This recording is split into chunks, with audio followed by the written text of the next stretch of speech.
Welcome to SportsBeat KC, the Kansas City Star Sports Podcast. It's Tuesday, May 10th, and I'm Blair Kirchhoff. We're talking Royals today, and although the team went a not-so-abysmal 2-3 since the last time we talked, some of the problems they've experienced all year remain unsolved. They're not hitting in the clutch. Whit Merrifield hasn't gotten it going, and the pitching has been inconsistent at best.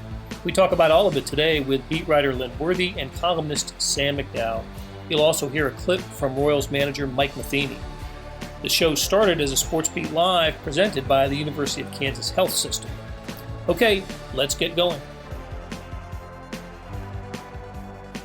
Good morning from unseasonably warm Kansas City. This is SportsBeat Live, our weekly chat and therapy session about the Kansas City Royals with the writers who know them best. Beat writer Lynn Worthy and columnist Sam McDowell are here today. And with you, send us your question and comments, and we will talk Royals with you. We, of course, as always, sponsored by the University of Kansas Health System, and we'll hear from them later in the show. I'm back after a week of week absence, and listening to you guys last week. That was the day that the Royals were getting ready to play the Cardinals, and they ended up winning that game that night 7-1. I believe that was the Bobby Witt Jr. first home run game, and then the Royals followed that up with a 10-0 loss to the Cardinals. They go out to Baltimore and win the opening game of that series, and then lose two in a row. Second game of a doubleheader, and then yesterday's game. So it's my way of saying that the Royals had some moments in the last week since the last time you guys talked, but they cannot seem to create any momentum for themselves. They cannot follow up a victory with another victory. In fact, they've only twice this season have they done that. Have they followed a victory with a victory? They won their first two to open the season, and then they had a little 3-game winning streak about a week later, and since then, no streaks at all. So, Lynn, why is this happening? Well, the cliche is momentum is the next day's starting pitcher, right? So that's one of the places, not the only place, but that's one of the places. I mean, if you look at coming off of the win they had in the first game, Daniel Lynch gave up, was it 3 early in the second game, I think. But they also just didn't score a whole lot of runs for him either. So, I mean, that was, that's still been a problem. That's an ongoing problem. And of course, that's probably contributed more so than some of the pitching things that we've seen, because the pitching overall has been fairly solid. I mean, even, like I say, Lynch gave up some runs in that game, but he still only gave up, I think, 3 that day.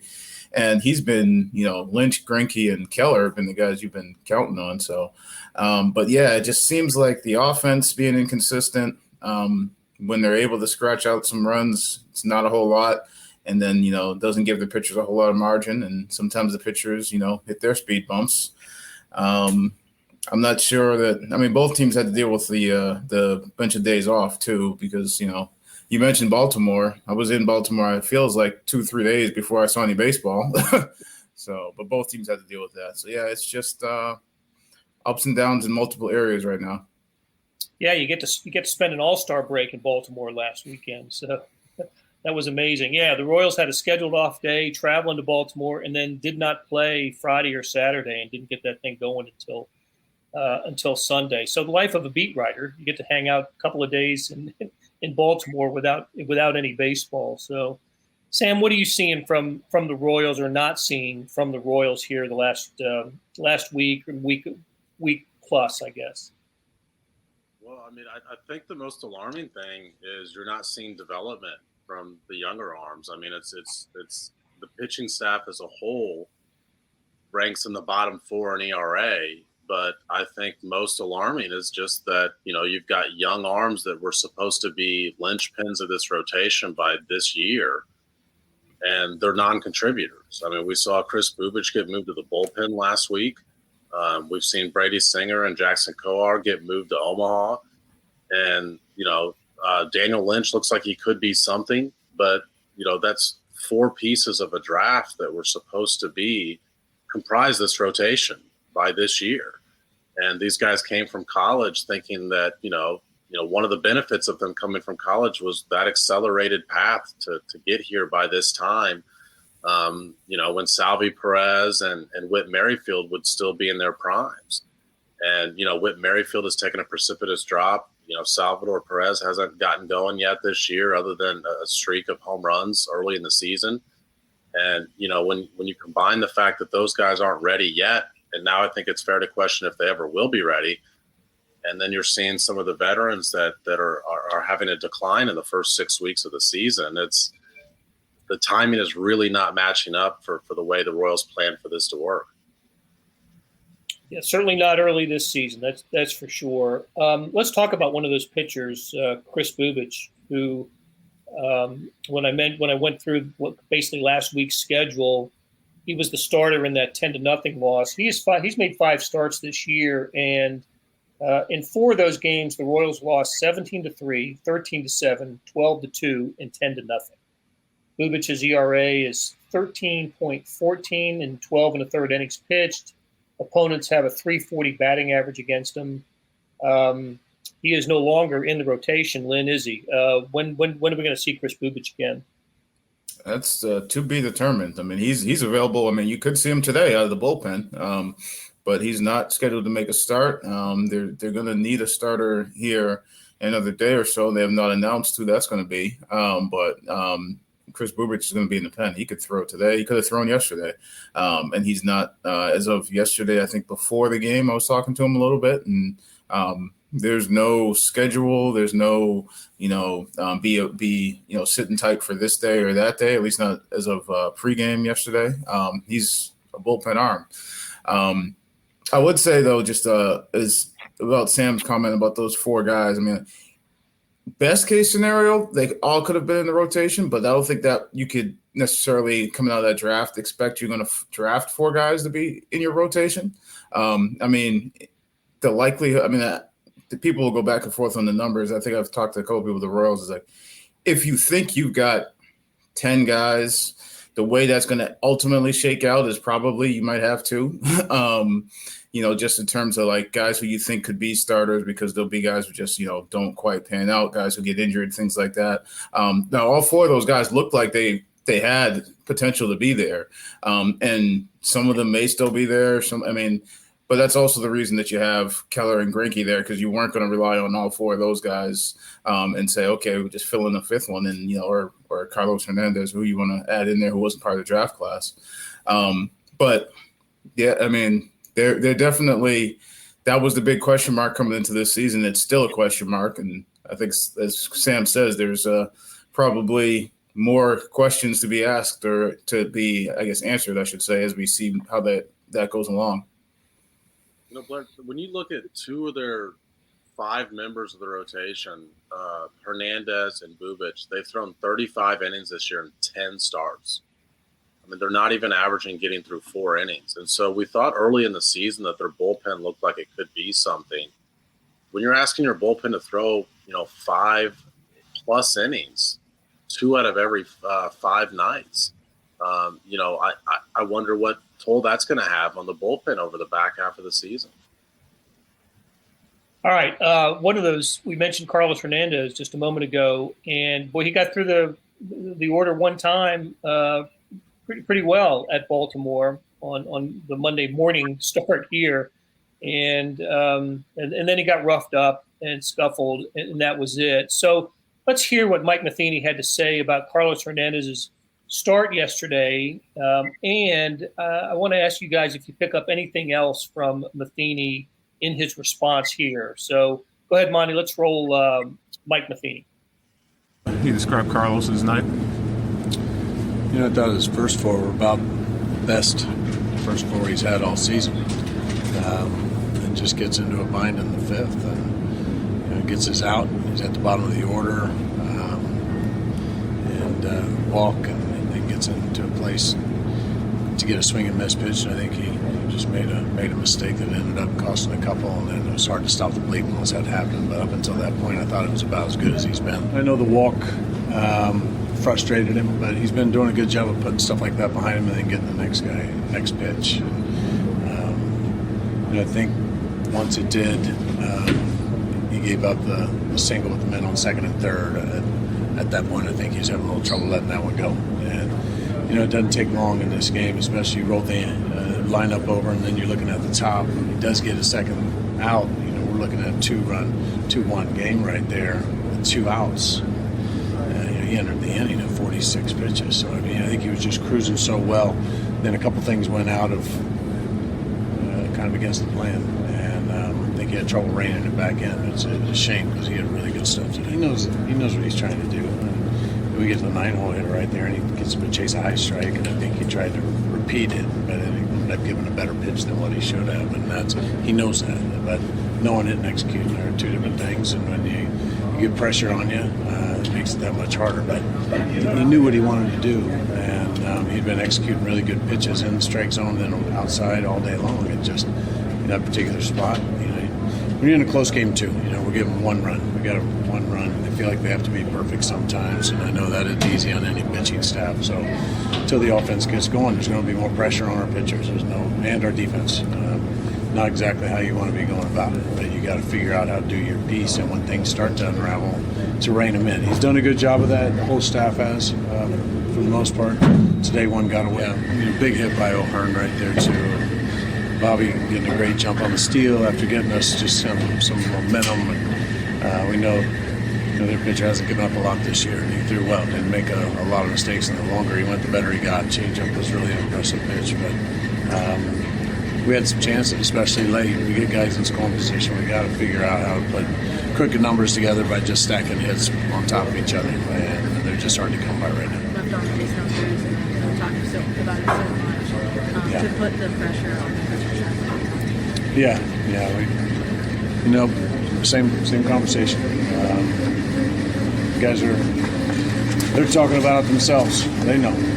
It's obviously no secret. Trying to get big hits in big situations. We've had some opportunities, and just haven't been able to put them together. Encouraging to see Salvi sort of sticking with what you saw yesterday in terms of sort of trying not to do too much. Yeah, I believe that will eventually become contagious, but not many teams are opening up their infield like they just did to him. Just smart hitting, especially when you're not feeling really locked in. Just take what they're going to give you, and I thought he did a nice job of that. That video comes courtesy of Lynn Worthy, as does most of the video that is provided on this show. I thought Mike Matheny, after kind of getting through a description of Carlos Hernandez, had some interesting things to say about the hitting. And I want to get into that with you guys right after we hear from the University of Kansas Health System. March 4th, 2015, I got out of the shower and felt a lump in my left breast. We were able to quickly uncover that she had 2 subtypes of breast cancer, each of them requiring separate and unique treatment plans. This is why you come to the University of Kansas Cancer Center. It is critical to be treated by a team of experts in that specific cancer type. If you don't start with us, I think you'll have more questions than answers. Why would you go anywhere else? Okay, we're back on SportsBeat Live with beat writer Lynn Worthy and columnist Sam McDowell.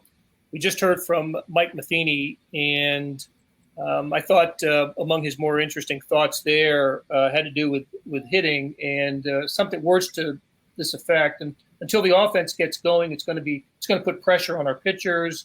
Got to figure out how to put up crooked numbers or put crooked numbers together. So he's absolutely right, Sam. We can talk about the pitching. I'm not saying it's been good, but it's been ahead of the hitting. And when Royals come up, especially with runners in scoring position, with opportunities to put together an inning, it just doesn't seem to happen. I go back to that game we started talking about, the win over the Cardinals last week.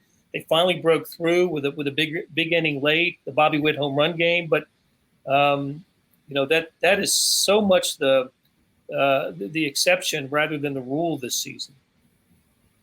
Yeah, the pitching staff doesn't take all the blame just because the lineup has been so terrible. They're last in the majors in total bases this year. They're bottom 2 in doubles, triples, homers. They're bottom 4 in OPS.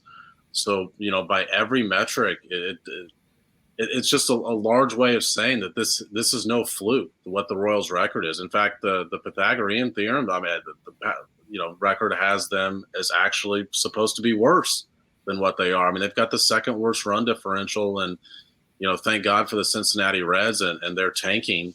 But the Royals are in this stage of accidentally tanking, it feels like right now. I mean, they're as much worse lineup than I think we all anticipated. And it's because, they've got veteran guys who aren't producing.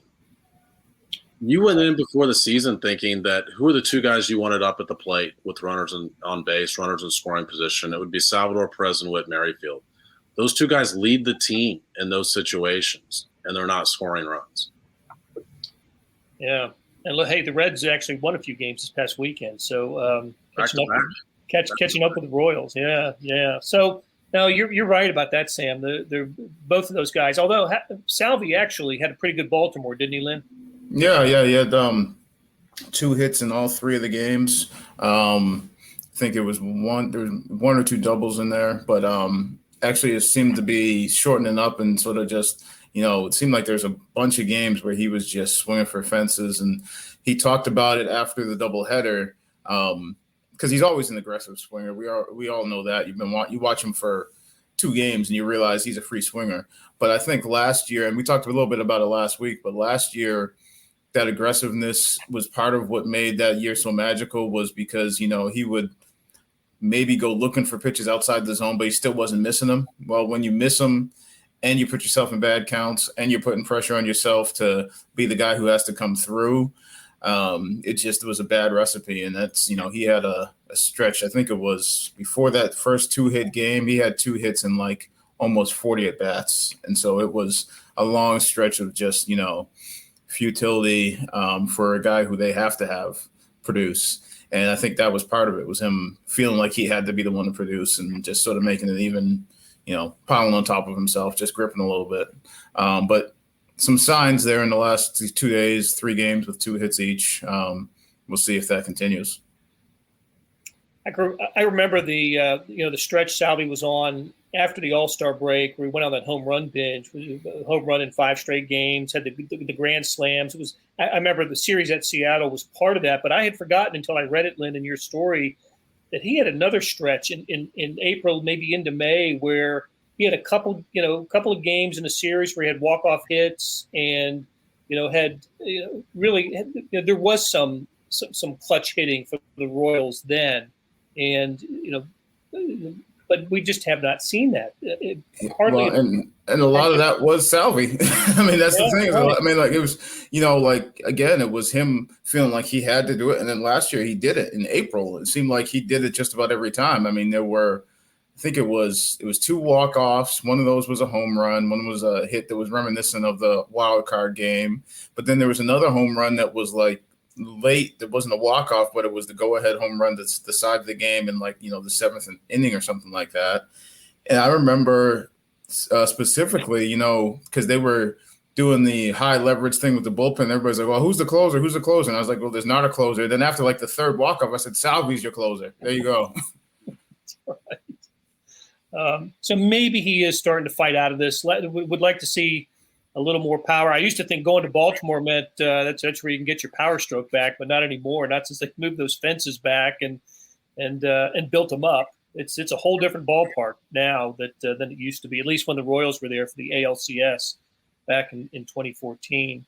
Sam, you mentioned it, and we had Lynn's video of Whit Merrifield on 2 weeks ago, and Whit was talking about not off to a great start, but there were some indicators that he was just kind of unlucky. His hard hit percentage, that sort of thing, batting average with balls in play, also. But there's just no getting around it. The numbers are just miserable now for Whit Merrifield. Last time we talked, he had not hit lower than 1st or 2nd in the batting order, and ever since then, he's been 5 or 6. He's got his, consecutive games played streak still going. And, you wonder how much longer the Royals can carry that if he's not going to produce at the plate. It's maddening and frustrating for Royals fans to watch this, but there's also, you just feel a little bit for the guy too, who just missed the 2014 and 2015 teams, and came up later and produced in a big way for several years. But until he turns this around, this is one of the biggest drop-offs I think I've ever seen from a player, Sam. I've got some Merrifield numbers in front of me, but I don't want to go there. They're just terrible. He's sort of been on this decline year by year for like 3 seasons now. But it's so wild to see this extended, because those advanced metrics still are in line with his career norms. I mean, his hard hit percentage is higher than it's been any year except for the year that he got called up. What was it, 16? Yeah. Hard hit percentage, I think, is 1 out of every 3 balls he puts in play is considered a hard hit ball, and which puts his expected batting average still around 250. Now, just like Lynn said, Salvi's got to produce for this lineup to produce. Whit Merrifield's got to hit better than 250 for this lineup to be anything. But the numbers aren't anywhere near 250 right now. And so the numbers show that he's still, it's not like since we last chatted about this 2 or 3 weeks ago that suddenly he's just not hitting. He's still hitting into some really poor luck. And I'm sure he's going through this thought process right now of, how can it be me for 6 weeks? How can I be the guy that's had some bad luck for 6 weeks now? So it's a combination of the two. He's hitting in some bad luck, but, he needs to hit better than 250 too. If his expected batting average is around 300, maybe he's hitting around 220. So I think it's just the combination of the two right now. But, it is important to say that he's hitting the ball harder than the numbers would have you believe.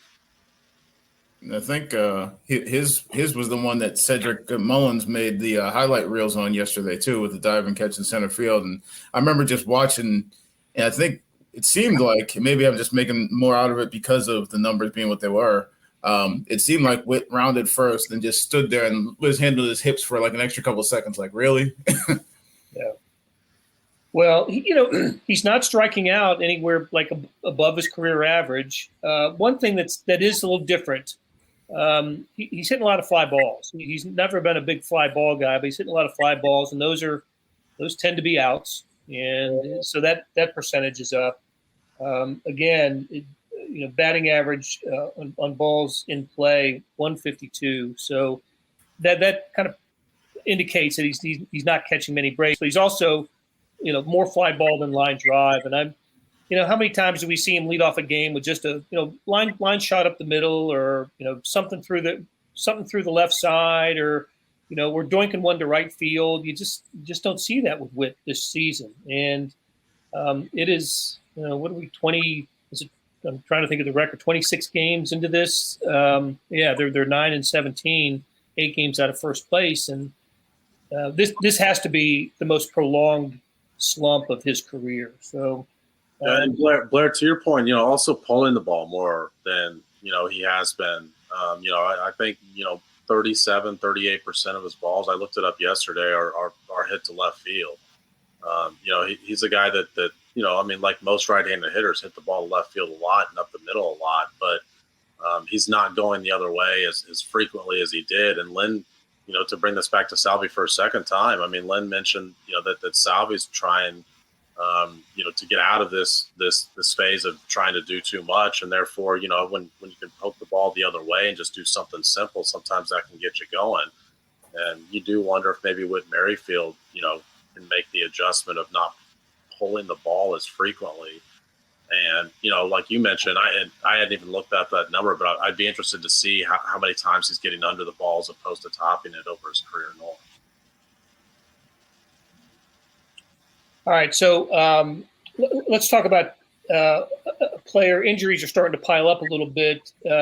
Look, finally, like Edward Olivares was going to get his opportunity to stay with the Royals and not do the Omaha Shuffle, and then he gets hurt. So One guy, he had been swinging the bat pretty well, had a 4-hit game last week, Lynn, I believe. And what about the Olivares injury?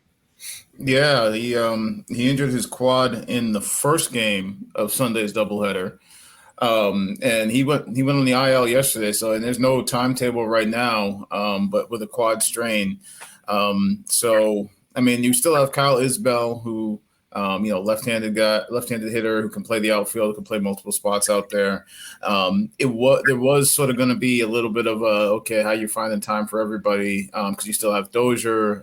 Santana's on the IL right now too, so you can put Dozier first. Potentially, maybe it means you get MJ Melendez's bat in the lineup a little bit more now because, obviously Salvy's going to be in there every day, whether it's catching in DH or DH, I should say.